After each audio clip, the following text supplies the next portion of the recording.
Bismillahirrahmanirrahim. Today's topic of discussion is International Health Agencies and Medical Ethics. Start करते हैं। WHO का headquarter Geneva Switzerland के अंदर है। WHO बना था या WHO का डे मनाया जाता है 7 अप्रैल को। WHO के जो मेंबर स्टेट है उसको 6 रीजन में डिवाइड करते हैं। पाकिस्तान ईस्टर्न मेडिटेरियन रीजन के अंदर मौजूद होता है। ओके, बाकी को छोड़ दो। ओके, अब WHO रेकमेंड करता है कि essential drugs should be available at the health facility. Okay, अब एसेंशियल ड्रग के बारे में क्या बात ठीक है। Selection criteria for inclusion in essential drug are based on relevance, efficacy, safety और कॉस्ट इफेक्टिवनेस। ये सिलेक्शन क्राइटेरिया पे डिपेंड करती है। यानी जो एसेंशियल ड्रग होती है ये तमाम हेल्थ फैसिलिटीज़ में होनी चाहिए। लाइक BHU है, RSC है, THQ DHQ हो गया, इसमें वाइटामिन आ जाती है, एंटीबायोटिक पेन किलर आ जाती है। Okay, clear. अब कहते हैं कि वो कौन सी पॉलिसी है जो WHO ने नहीं बनाई। प्राइमरी हेल्थ केयर बनाया है, हेल्थ फॉर ऑल बनाया है, सोशो इकोनॉमिक अपलिफ्ट ये WHO ने नहीं बनाया। बाकी मिलेनियम डेवलपमेंटल गोल, सस्टेनेबल डेवलपमेंटल गोल ये WHO ने बनाए हैं। प्रमोशन ऑफ बायोमेडिकल रिसर्च ये WHO कहता है।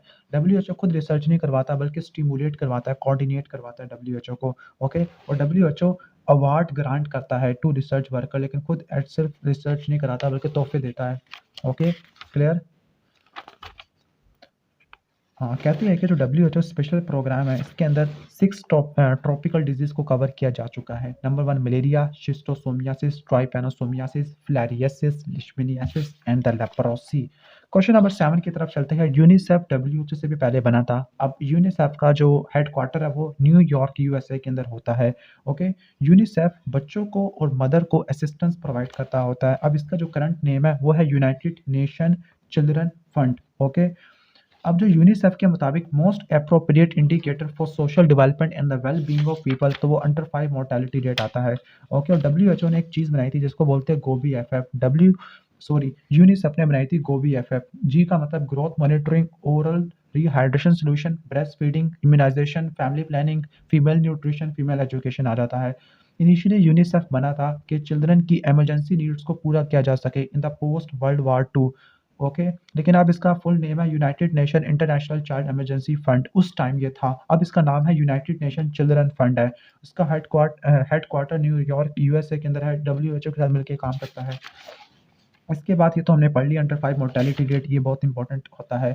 यानी सोशल डेवलपमेंट और वेल बीइंग को कंपेयर करने के लिए, असेस करने के लिए अंडर 5 मोर्टेलिटी रेट को देखा जाता है। अंडर 5 मोर्टेलिटी रेट का मतलब है annual number of death of children under 5 year over 1000 live birth. Okay, UNICEF इस इंडिकेटर को रखता होता है as compare to gross national product, because under 5 mortality rate में income, nutrition, health care, basic education आ जाती है। लेकिन basic standard of living of a people of a country, उसको देखने के लिए per capita GDP is a better indicator. ये कैसे मिलेगा, इसमें आपने GDP को डिवाइड करना है by total population of a country.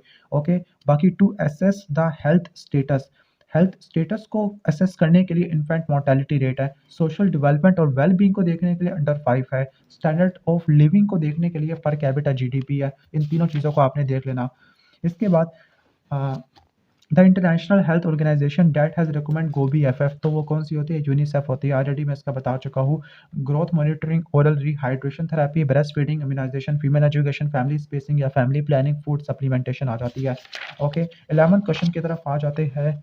Okay, there is a special agency और ऑर्गेनाइजेशन जो कि पेरिस के अंदर है, जो पीस को और सिक्योरिटी को कोऑर्डिनेट करती है by promoting international collaboration. This is the United Nation education, scientific and cultural organisation. This is called UNESCO. Okay, ठीक हो गया। बाकी इंटरनेशनल लेबर ऑर्गेनाइजेशन है, ये यूनाइटेड नेशन एजेंसी होती है। ILO के बारे में क्या बात ठीक है, ये ट्राई पार्टीट एजेंसी होती है यूनाइटेड नेशन की। Okay, UNDP works to eradicate poverty and induce inequality, क्या आपने रट्टा मार लेना इस चीज़ को। नेक्स्ट चैप्टर है मेडिकल एथिक्स। तो मेडिकल एथिक्स में डेफिनेशन इसके 4 प्रिंसिपल है। Autonomy, beneficence, non beneficence and the justice. अगर प्रैक्टिशनर या डॉक्टर पेशेंट के बेस्ट इंटरेस्ट में काम करे, दिस इज द बेनिफिशंस, और पेशेंट को नुकसान ना पहुंचाए, फायदा अगर नहीं पहुंचा सकता नुकसान तो ना पहुंचाए, this is the definition of non beneficence. अगर वो इक्वली बिहेव करे, this is the definition of justice. और अगर पेशेंट की आगे ऑटोनॉमी है, पेशेंट की कहने का मतलब खुद मुख्तारी है कि वो ट्रीटमेंट करवाता ही नहीं करवा रहा, this is the definition of autonomy. Okay, तो जो मैलिफिसेंस होता है मैलिफिसेंस का मतलब है नुकसान पहुंचा देना, जबकि नॉन मैलिफिसेंस का मतलब है इट इज बेटर या it is more important not to harm your patient than to do good, यानी अच्छा नहीं कर सकते तो फिर बुरा भी ना करो। क्वेश्चन नंबर 3 की तरफ चलते हैं। Patient indicate his willingness for weeny puncture bye rolling hub his sleeve, okay, and presenting his arm. तो इस तरह की कंसेंट प्रोवाइड करना, this is called implied consent, okay. अब एक्सप्लिसिट इन्फॉर्मेशन क्या होती है? एक्सप्लिसिट इन्फॉर्मेशन ऐसे फैक्ट होते हैं जो क्लियर होते हैं, अनएम्बिगुअस होते हैं, जो अच्छे तरीके से एक्सप्लेन किए हुए होते हैं, जिसकी वजह से कन्फ्यूजन क्रिएट नहीं होती, ओके। जबकि एक्सप्लिसिट कंसेंट ये होती है कि पहले पेशेंट को एक्सप्लिसिट इन्फॉर्मेशन दी जाती है about the disease, treatment, opinion वगैरह, ओके। ठीक हो गया, यानी पहले बताया जाता है ट्रीटमेंट के बारे में, डिजीज के बारे में, फिर पेशेंट को ऑप्शन दिया जाता है कि आपने ट्रीटमेंट करवाना है नहीं करवाना, ऑपरेशन करवाना है नहीं करवाना, okay. Opt out consent, opt out consent का मतलब है कि कंसेंट ऐसे देना कि by not declining to give consent, okay.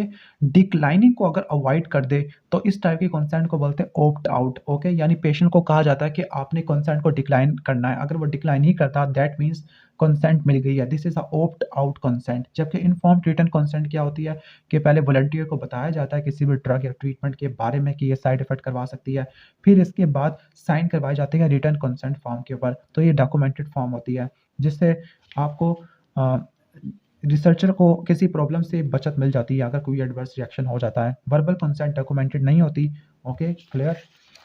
तो यहाँ पर ये पूछा हुआ है कि एक न्यू ड्रग है जिसकी एफिशिएंसी को चेक किया गया था, उसके एडवर्स इफेक्ट भी हो सकते हैं, तो कंसेंट कौन सी लेनी है? इन्फॉर्म कंसेंट है। एक फीमेल आई है डॉक्टर क्लिनिक के ऊपर, ओके, डिजीज के बजाय वो अपनी सेक्सुअल एक्सपीरियंस के बारे में बात करना शुरू कर गई है, ओके, तो उससे बचने के लिए वो नर्स वगैरह को बुला ले डॉक्टर। इसके बाद there are 4 commonly accepted pillars होते हैं, तो कौन सा नहीं होता? कोरिकियन नहीं होता, क्लियर।